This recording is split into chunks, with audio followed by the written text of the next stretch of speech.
Hello and welcome to episode 18 of Wizard Weekly, where we bring you news and humor from around the spiral. This week we're celebrating the 3rd birthday of Wizard 101 Central, and as you can see, everyone's here. To celebrate its own birthday, Central is holding a bunch of contests, and there is something for everyone. There are music video contests, art and poetry contests, and even a housing glitch contests. I hope you've been paying attention to Better Homes and Gardens. If you're not into that kind of contest, there's a roulette where you can have a chance to win 5,000 crowns every day. For more information on the raffle and other contests, click the link below to get to the Central Contest forums. Happy birthday, Wizard Central! More big updates in the news today. A new world by the name of Wisteria has come seemingly out of nowhere to the Wizard 101 test realm. This new realm is open to everyone levels 25 and above and is accessible via the spiral door in Bartley after you've gotten the key from Professor Ambrose. Within the realm is an entirely new school, Pigswick, with 3 new streets to adventure on and a fancy spiral cup to win. But as you're questing along, you get the feeling that something isn't quite right. I'm not going to ruin the surprise for everyone though, you'll have to see for yourselves. King's Isle also hints towards a few new realms within this expansion that you can learn about by talking to your fellow competitors before battling against them for the Spiral Cup.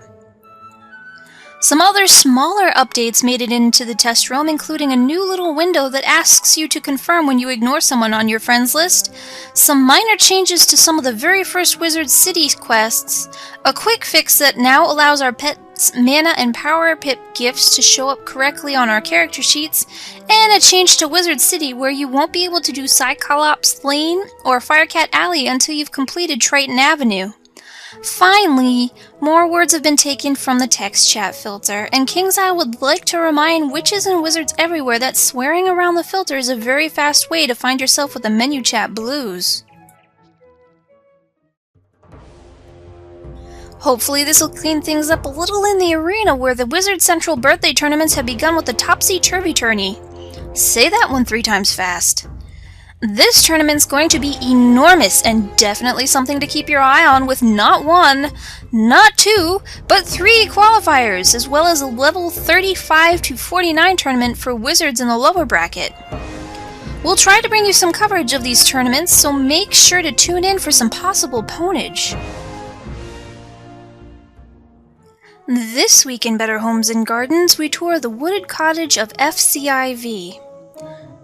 As you enter his home, you'll have to pass a security check at a large guardian tower behind a spiral door. I actually remembered my paperwork this time so I could get right to his large, dragon-spire-inspired garden complete with bird bath. If you continue down the path, you'll come to a unicorn grove where FCIV practices his life magic with the help of a mystical unicorn that's known to pop in and out of the area. He's kept this area natural and untouched to help him focus, and when he's not working on his life homework, he likes to relax here to the sound of the roaring river that runs right by his house. His yard is decorated with his ever-growing statue collection, something he has dedicated a ton of time and money to. Watch out, Grub, because his next target is a Wrath statue. Hidden away down the side of a hill is a small campground he set up for himself and his friends, where they can swim and play or nap the day away. To get into FCIV's house, you're going to have to find a way to creep past his guardian dragon statue, which hungrily awaits any unwanted visitors that would try to get inside his house. Luckily for FCIV, it finds pyromancers too plain to eat, and lucky for me, FCIV makes a terrific human shield. No wonder his guardian dragon is always hungry. As you enter his home, you discover that it's centered around food. Now that's a theme I can get into. As you walk in the door, you're greeted by a table with a large spread of yummy things to eat, set out to entice your senses and taunt your tummy. FCIV and his house cat, Tiger, love guests and are always ready to entertain. What a little ham.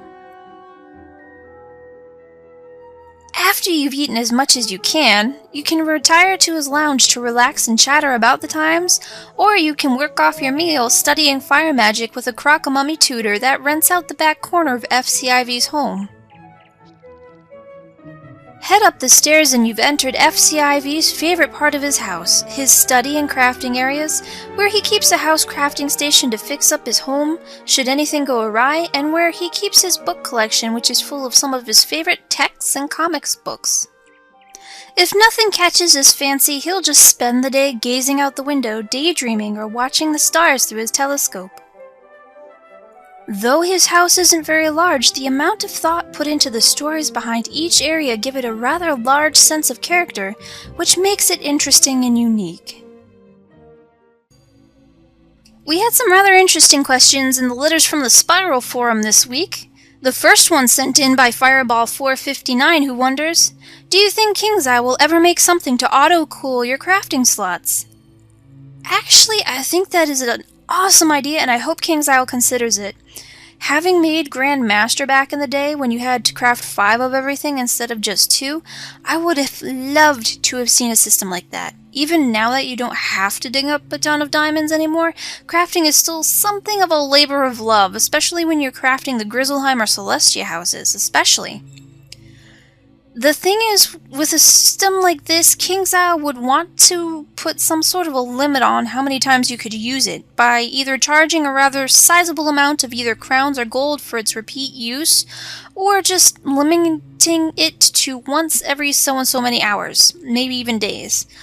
The reason they'd want to limit this system is to keep people from using it every time it was available to them. If it were completely free and usable whenever you wanted, it would devalue the worth of hard work to get crafted items. It would take some of the pride out of having crafted this or that, and that's not something anybody wants, I don't think. So I don't think it'll be too far-fetched to see something like an elixir of crafting out there someday, but don't expect it to be easy to get. Great idea, though. On to the next question sent in by Victoria Dawnbright, who writes in to ask, do you think King's Eye will ever allow players to earn free crowns through offers like watching videos? I don't think so, Victoria. One of the things I love about Wizard 101 is that there are practically no advertisements, and I'm sure there are companies out there that would give up their firstborn child to be able to advertise on the Wizard 101 website. It's an up-and-coming game with a player base that is enormous, and it's only growing larger, and they want that business. Despite the fact that I'm sure King's Isle could make a killing off of these advertising offers, the fact remains that they haven't given in to them yet. There are a couple reasons behind this, ranging from not being able to screen all the advertisements on their site to make sure they're child-friendly, to King's Isle just not wanting to flood their player base with adverts as a thank you for playing the game. It also says that King's Isle is financially stable enough to be able to pull off such a feat. Other companies that give incentives like crowns to their players in return for viewing advertising suggest that the company either needs or wants their players to net that bit of extra money for them so they can either keep their game afloat or just make a quick buck. Our last question this week comes in from one Kenshi0, who's thinking of big numbers as well, asking, when will Wizard 101 bring back enhanced bosses like Malistaire when he had 100,000 health points? Here's a little background into the enhanced Malistaire story before we dive into this question. Back in the day, Malistaire used to have a bunch more hit points than he does now. I forget the number exactly, but it was somewhere around the 50,000 mark, I think. Players who didn't really come prepared with reshuffle or a large deck oftentimes found themselves fighting their way back to him because they either had to endure defeat or flee because they ran out of cards. The complaints rolled in and King's Isle reacted, giving Malistaire 100,000 hit points as a sort of a gag. This flew about as well as a lead balloon, but several wizards rose to the challenge, taking him out before his health points were lowered to the 10,000 health points we see today. Getting back to the question, I don't think we'll ever see enhanced bosses like that ever again.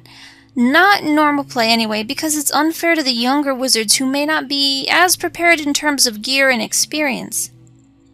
What we may see in the future, though, and I do hope they go through with this, is enhanced dungeons, where you're able to, at the door, talk to an NPC and say, "Yeah, I'm ready for this, throw everything you've got at me," and they'll be able to experience a dungeon that's harder than people on normal mode would experience.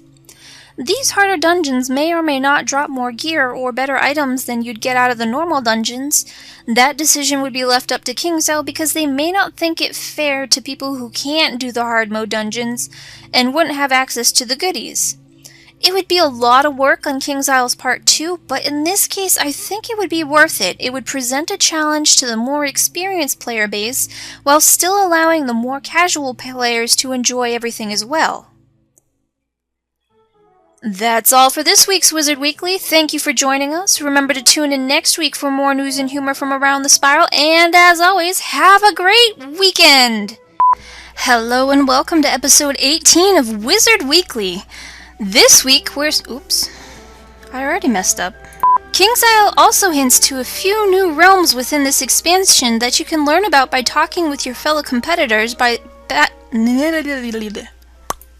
KingsIsle also hints towards a few new realms within this expansion that you'll learn about by talking to your fellow competitors before I mess this up again. Ooh, wait, I almost forgot the swishy thingy!